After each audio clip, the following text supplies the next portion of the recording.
سلامونه دوستانو، یو ځل بیا تاسو په خدمت کې په الماني ژبه باندې دوه مهمه جملې جوړوم.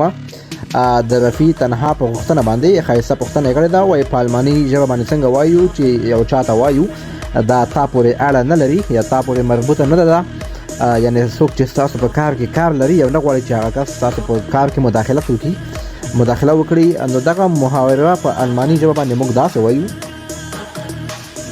Das geht dich nichts an. Das geht dich nicht an، یعنی دا تا پورې اړه نه لري. او بیا تاسو کولای شئ ورته وایي په خپل کار کې کار لره، په خپل کار کې کار لره. نو دا جمله په الماني ژبه باندې داسې وایو: Kümmere dich um deine eigenen Angelegenheiten. Kümmere dich um deine eigenen Angelegenheiten، یعنی په خپل کار کې کار لره.